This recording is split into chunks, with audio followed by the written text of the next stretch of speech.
하나님 말씀 봉독하겠습니다. 하나님 말씀은 큐티책 130쪽이고요. 마태복음 21장 1절에서부터 11절까지 말씀입니다. 큐티책 130쪽에 나와 있습니다. 마태복음 21장 1절에서 11절까지 말씀을 저 여러분이 한 절씩 교독해 보도록 하겠습니다. 제가 먼저 마태복음 21장 1절을 봉독하겠습니다.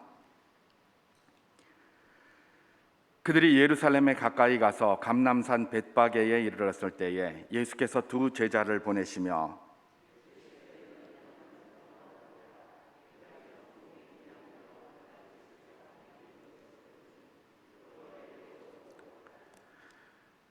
만일 누가 무슨 말을 하거든 주가 쓰시겠다 하라. 그리하면 즉시 보내리라 하시니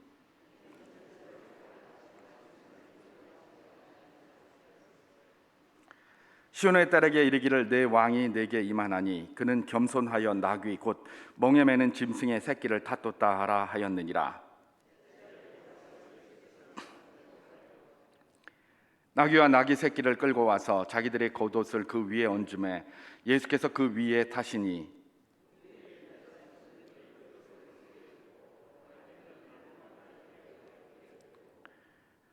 앞에서 가고 뒤에서 따르는 무리가 소리 높여 이르되 호산나 다윗의 자손이여 찬송하리로다.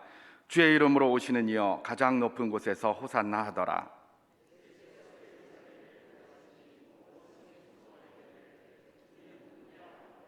함께합니다. 무리가 이르되 갈릴리 나사렛에서 나온 선지자 예수라 하니라. 아멘.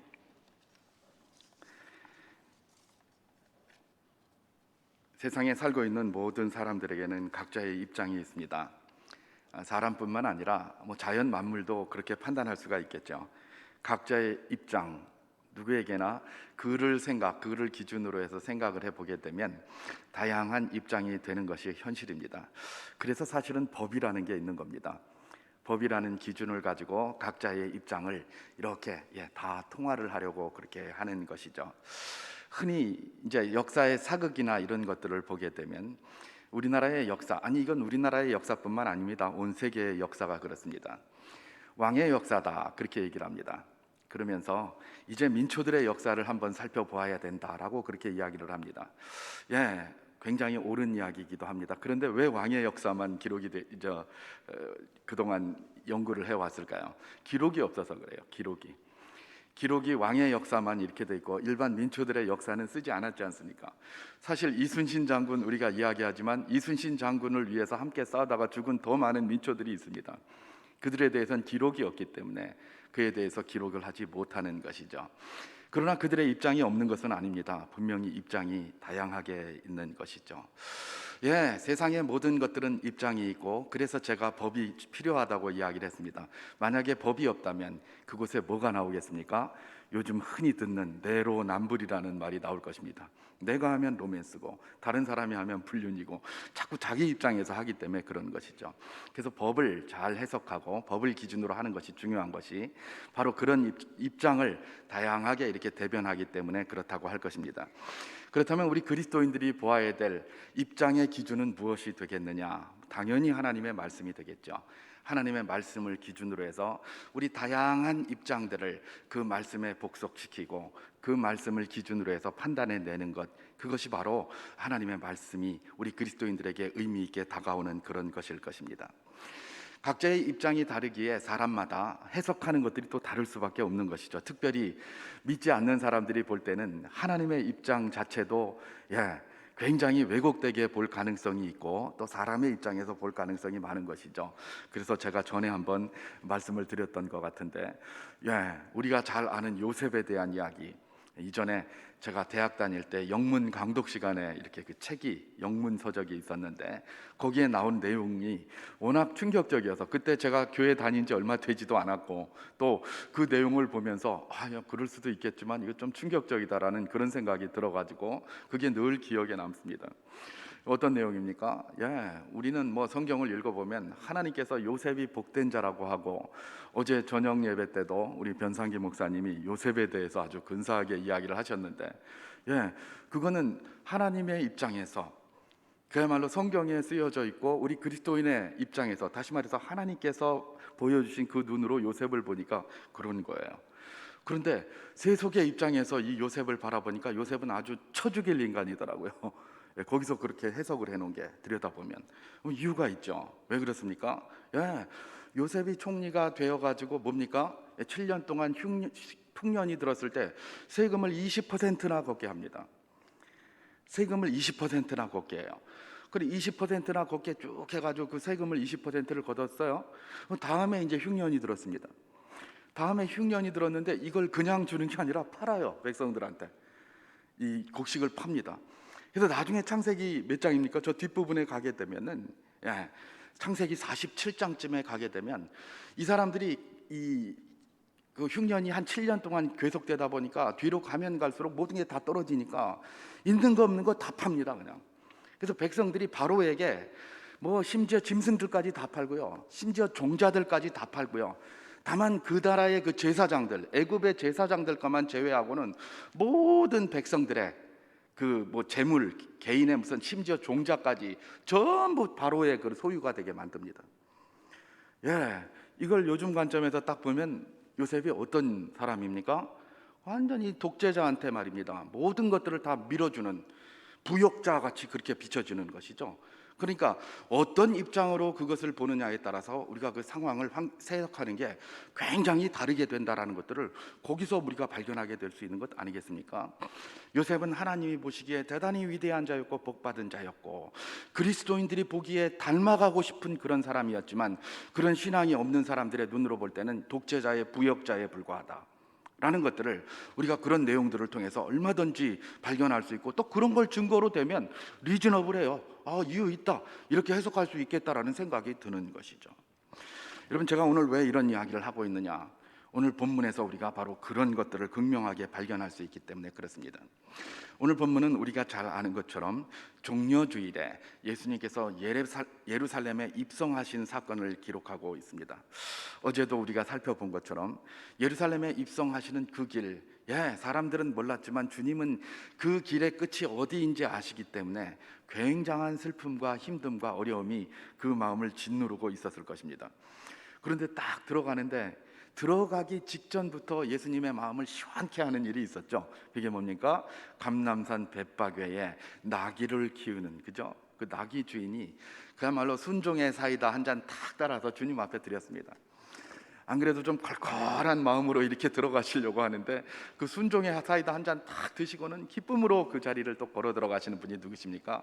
예수님이십니다. 예수님께서 예루살렘에 입성하신 이 사건도 입장에 따라서 다양하게 나타나고 있음을 바라보게 됩니다. 예수님이 예루살렘에 입장하실 때 적어도 세 개의 입장을 우리가 이 본문에서 발견을 할 수가 있을 텐데요. 어떤 입장인가?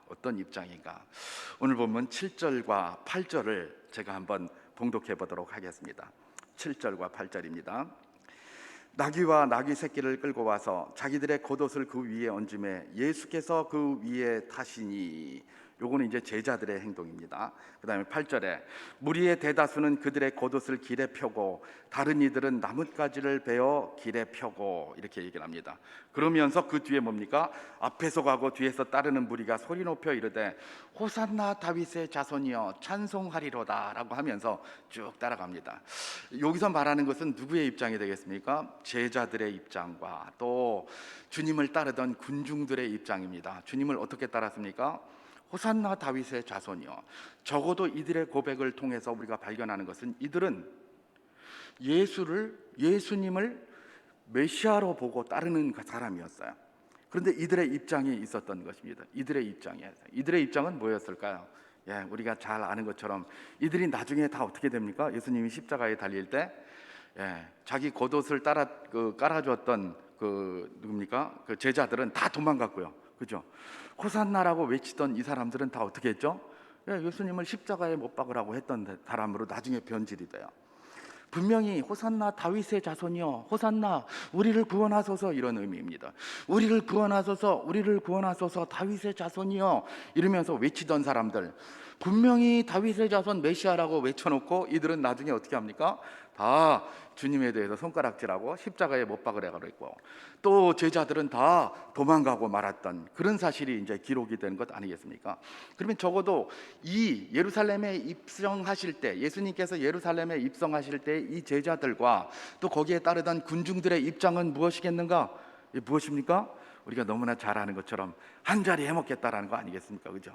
제자들은 야, 주의 나라에 임하실 때에 주의 좌편과 우편에 우리가 함께하여 주시옵소서라는 게 제자들의 그런 입장이었을 것입니다. 그래서 나귀를 끌고 가면서도 으쓱으쓱하면서 말입니다, 마치 개선 장군처럼 이러고 갔을 겁니다.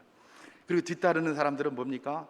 야, 이분이 이제 예루살렘에 들어가서 다윗의 왕권을 차지하고 앉으시면 우리는 저 로마에 가렴 주고, 진짜 로마에서 이 세금을 많이 걷어갔잖아요.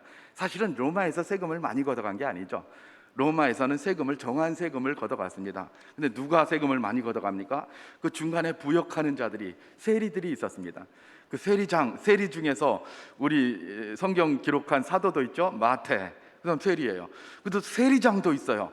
여리고에 사는 삭개오, 이런 사람은 그 세리들을 여러 명 고용을 해가지고 큰 세리업을 하는, 이런 사람들은 뭐예요? 사실은 로마에서 거두려고 하는 것보다 훨씬 더 많이 걷어가지고 자기들이 척복을 했죠. 그래서 세리를 세리와 죄인 이런 것들은 상대를 하지 않았던 거예요. 그건 나쁜 인간이다 이래가지고 말입니다.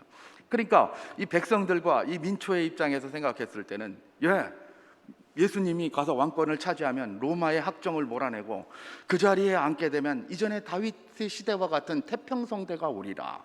그야말로 백성을 생각하고 세금을 줄여주고 우리로 하여금 자유롭게 하게 해줄 것이다 라는 그런 생각이었습니다. 그래서 그야말로 뒤에서 호산나 다윗의 자손이여 찬송하리로다 주의 이름으로 오시는 이여 호산나 이래가면서 뒤를 따라갔던 것이죠. 이게 바로 뭡니까? 제자들과 군중들의 입장이었다.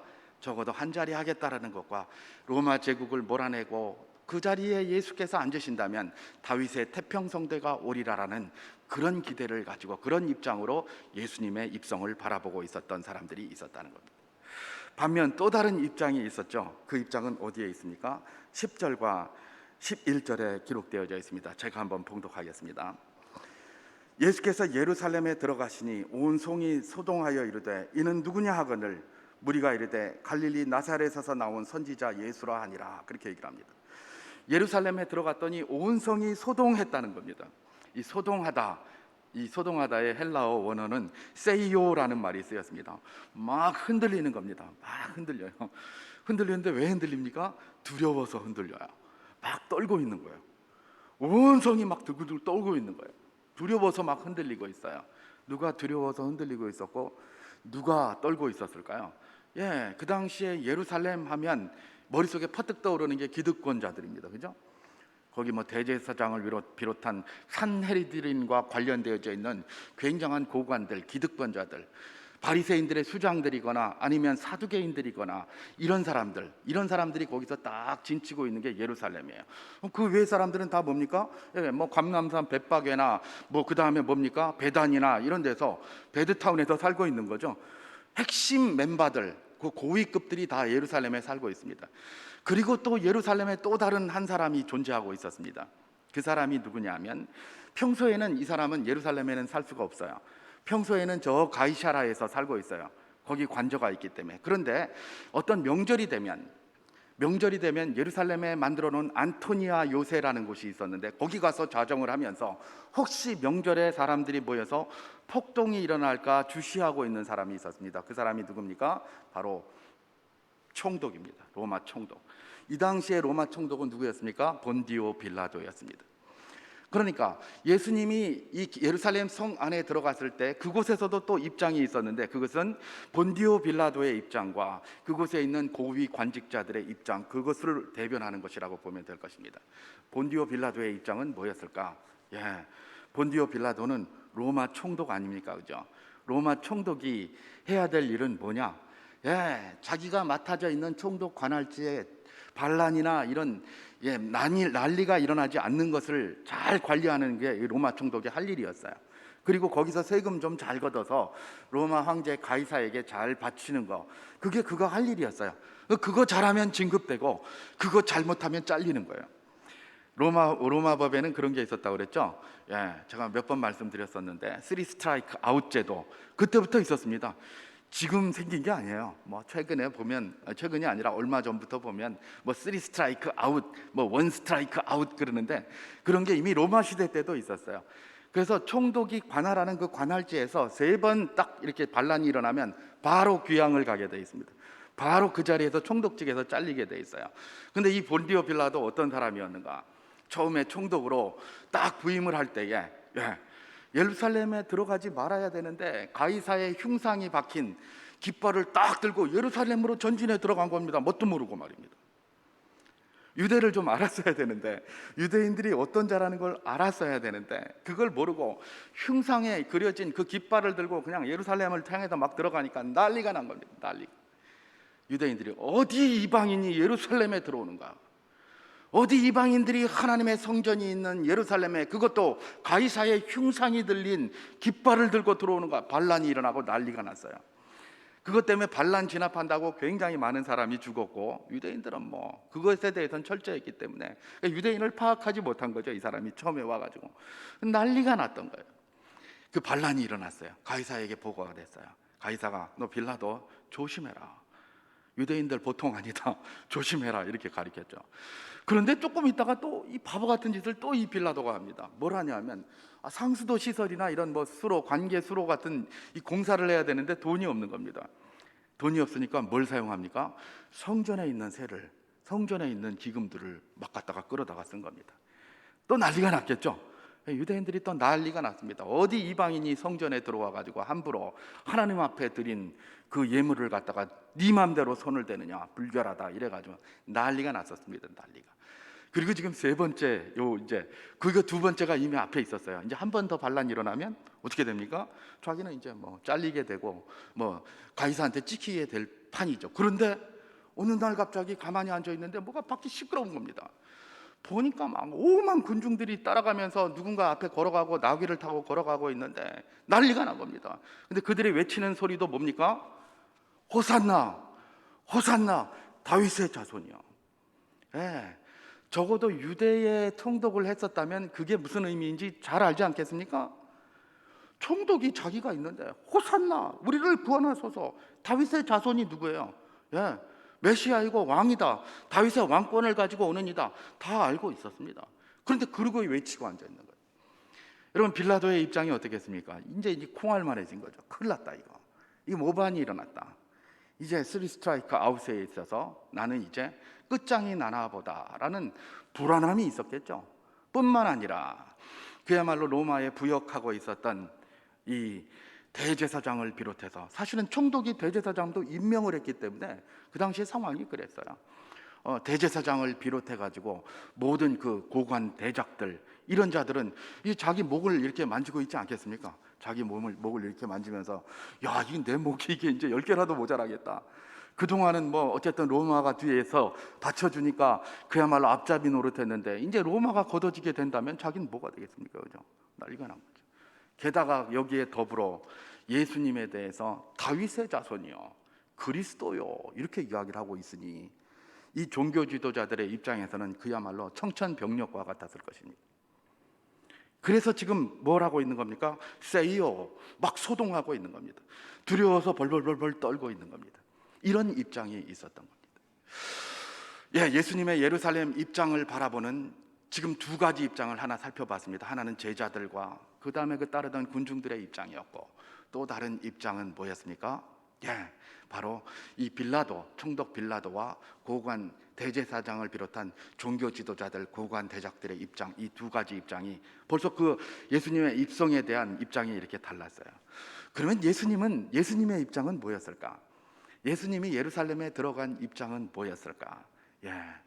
그 입장이 바로 오늘 메시지의 제목인 평화의 왕으로 오신 예수님, 평화의 왕의 입장에서 그 자리로 들어가게 된 것입니다. 여러분, 예루살렘 그 의미가 뭐죠? 평화의 터전이라는 의미입니다. 예루살렘 그러면 평화의 터전이다라는 그런 의미입니다.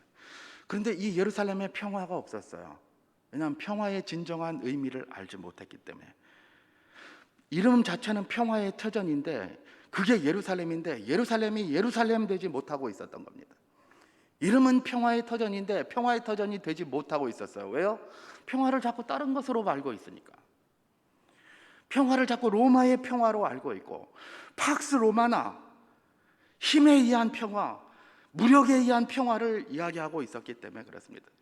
지금 이 지구상에서 이야기하고 있는 모든 평화는 힘에 의한 평화입니다.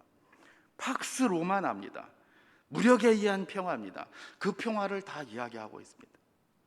그런데 예수님이 보여주고 싶었던 것은 그런 평화가 아니라 진정한 평화였던 것입니다. 어떤 평화였을까요? 예수님께서 십자가에서 보여주신 바로 그 평화 아니겠습니까? 그 평화가 평화될 때에 비로소 온 세계가 진정한 평화를 누릴 수 있다라고 하는 것입니다. 그 평화의 핵심이 무엇입니까? 먼저는 하나님과의 평화입니다. 이 평화가 이루어져야 온 세상에 온전한 평화가 옵니다. 하나님과의 평화가 먼저 이루어지지 않으면 사람들과의 평화는 팍스로만 이룰 수 있습니다. 팍스 로마나로만, 힘으로만 이루어질 수 있어요. 전쟁으로만 이루어질 수 있습니다. 그래서 복음을 전파해야 되는 겁니다. 하나님과의 평화가 먼저 이루어지고 나면 그것이 아니라도 평화할 수 있어요. 그런데 하나님과의 평화가 이루어지지 않으니까 자꾸 뭐가 생기는 겁니까? 힘으로 제압하려고 하고 무력으로 제압하려고 하는 겁니다. 그리고 우리는 죄된 본성이 있기 때문에 그렇게 해야 된다라고 다 생각이 되는 거예요. 왜냐하면 하나님과의 평화가 이루어지지 않았기 때문에 그래요. 하나님과의 평화가 이루어졌습니까? 힘으로 제압할 수 없습니다. 무력으로 제압할 수 없습니다. 여러분, 우리가 사도행전을 보면 하나님과 평화가 이루어져서 성령 충만을 입었던 사도들의 모습을 보십시오. 힘으로 그들을 죽일 수 있습니까? 무력으로 그들을 잡을 수 있습니까? 못 잡습니다. 오히려 감옥에 가두고 때렸더니 뭐라고 얘기를 합니까? 기뻐하고 찬송하며 돌아갑니다. 내가 이제 드디어 하나님 앞에 예수쟁이로 인정받았다 이러면서 돌아다니는 거예요. 이러니 이걸 뭘로 하겠습니까? 세상이 감당치 못하는 거예요. 무력으로 때려 죽이겠다고 하는데 오히려 더 기뻐하는 거예요. 그러니 도대체 뭘로 그들을 하겠습니까? 아무것도 안 되는 겁니다. 무력으로 못합니다. 이게 바로 무엇입니까? 진정한 평화의 원천입니다. 우리가 다른 여러 가지 이야기를 합니다. 여러 가지 이야기를 하고 교회에서도 여러 가지 하나님의 말씀으로 평화를 이야기합니다마는 하나님과의 평화가 이루어지지 않은 상태에서는 이 모든 것들이 다 헛된 것에 불과한 것입니다. 그들은 하나님의 평화가 뭔지 모르거든요. 죄된 본성을 따라 무력과 힘만이 이길 수 있다라고 생각하거든요. 그런 거하고 대적을 하려다 보니까 이게 잘 안 되는 것 아닙니까? 여러분, 주님께서 예루살렘에 들어가신 것은 평화의 왕이라는 입장으로 들어가셨습니다. 그리고 주님이 가르쳐 주시길 원하셨던 가장 핵심은 십자가입니다. 그 십자가는 제일 먼저 하나님과의 평화를 이루는 것입니다. 하나님과의 평화를 이루고 그 이룬 그 터전 위에서 주변의 사람들과의 평화를 이루어가는 것, 그것이 바로 무엇입니까? 평화의 왕으로 입성하신 예수님의 입장이라는 것입니다. 오늘 우리는 어떤 입장을 취해야 되겠습니까? 우리는 하나님의 백성이고 그리스도인이고 당연히 예수님의 입장을 취해야 할 것입니다. 우리도 예루살렘에 들어갑니다. 날마다 그 속에 들어가 있고 그 속에 들어가게 될 것입니다. 이곳에서 우리가 무엇을 하기를 우리 주님이 원하실까요? 우리 주님이 왜 우리를 그리스도인 삼으시고 왜 우리를 그런 곳에 보내셨을까요? 우리 주님이 걸어가셨던 것처럼 너희도 평화의 왕으로, 평화의 통로로 그곳에 들어가라라는 것들을 예수님을 통해서 우리를 보여주시는 것 아니겠습니까? 그러면 예루살렘이 어디겠습니까? 하나님과의 평화를 가장 먼저 이루어야 할 예루살렘이 어디인가? 먼저는 우리가 예루살렘입니다. 우리가 바로 성전이기 때문에 그렇습니다. 우리 이 성전이 먼저 하나님과 평화를 누려야 합니다. 하나님과의 평화를 내가 먼저 누려야 합니다. 그래야 우리가 진정한 평강을 다른 곳에서 펼칠 수 있기 때문에 그렇습니다. 내가 성전이기에 내가 예루살렘입니다. 이 고난 주간 한 주간이 다시금 하나님과 평화를 내가 누리는 성전 되게 하여 주시고 내가 진정한 온전한 예루살렘 되게 하여 주시옵소서. 이렇게 기도하는 기간이 되어야 할 것입니다. 그리고 예루살렘은 어디입니까? 내가 발걸음과 내가 관계하고 있는 모든 곳이 다 예루살렘이 될 것입니다. 내가 먼저 하나님과 평화를 누린 그 평화를 가지고 내가 있는 모든 곳에서 그 평화를 통해서 그들을 평화롭게 만들어 줘야 되는 것입니다. 그리고 그 평화를 만들어주는 핵심은 어디 있습니까? 예수님이 보여주셨습니다. 하늘과 땅의 모든 권세를 가지신 예수님이 나귀를 타고 들어가셨습니다. 예수님 그러면 한마디로 떠오르는 게 뭡니까? 온유하다, 겸손하다, 이런 것 아니겠습니까? 예, 온유하다는 건 뭡니까? 제가 여러 번 말씀드렸지만 힘이 있습니다. 하늘과 땅의 모든 권세를 가지고 있어요. 그런데 그걸 사용하지 않는 거예요. 겸손하게 말입니다. 그게 온유함입니다. 여러분, 왜 싸움이 일어납니까? 저 사람이 나를 무시한다고 생각하기 때문에 싸움이 일어나잖아요. 왜 평화가 깨집니까? 저게 별것도 아닌 게 나를 무시한다고 생각하니까 그러잖아요. 그래서 싸움이 일어나잖아요. 그죠? 다툼이라는 것은 각자의 입장 때문에 일어나는 것입니다. 그러면 그곳에 어떻게 평화가 이루어지겠습니까? 온유한 자가 평화를 세웁니다. 온유하고 겸손한 자가 평화를 이뤄냅니다. 자기가 그렇게 얘기를 합니까? 나는 그것보다 더 낫습니다. 그것보다 더 능력이 있습니다. 그러나 겸손하게 참는 겁니다. 겸손하게 인내하는 겁니다. 그것이 바로 무엇입니까? 평화를 이뤄가는 것이고, 그게 바로 예수님께서 보여주신 것입니다. 우리 주님은 예루살렘에 입성하실 때 평화의 왕으로 입성하셨습니다. 그 평화를 이루는 최고 왕으로 입성하셨습니다. 우리는 평화의 왕은 못 될지언정 평화의 수종자는 되어야 할 줄 믿습니다. 왜냐하면 왕인 그분께서 우리에게 그렇게 명령하셨기 때문에. 그래서 먼저는 예루살렘 그 자체인 내가 하나님과 화평을 누리고 하나님과 아름다운 관계를 계속해서 누리면서 내가 있는 모든 곳에서 우리 주님이 하셨던 것처럼 온유하고 겸손하게 섬겨 나감으로 말미암아 진정한 예루살렘을 회복시키는 그런 단초요, 그런 통로로 쓰임 받는 것. 이 고난 주간에 우리가 다시 한번 주님 앞에 간구하며 기도하며 구해야 할 것으로 믿습니다. 오늘 말씀을 생각하시면서 그렇게 한번 기도 인도자 나오실 때까지 한번 기도했으면 좋겠습니다. 주님께서 예루살렘 되게 하시려고 평화의 왕으로 예루살렘으로 들어가셨습니다. 그 예루살렘은 바로 성전인 나 자신이요, 내가 속한 모든 공동체, 내가 있는 모든 것이 예루살렘인 줄 믿습니다. 내가 이 고난주간 동안 주님과 관계를 다시 회복하게 하여 주시옵시고, 그 회복된 은혜로 내가 있는 모든 곳에서 온유함과 겸손함으로 평화를 이뤄내는 통로가 되게 하여 주시옵소서. 이렇게 기도해 주시고, 여러분들 기도 인도자 나오실 때까지 그렇게 함께 기도하겠습니다.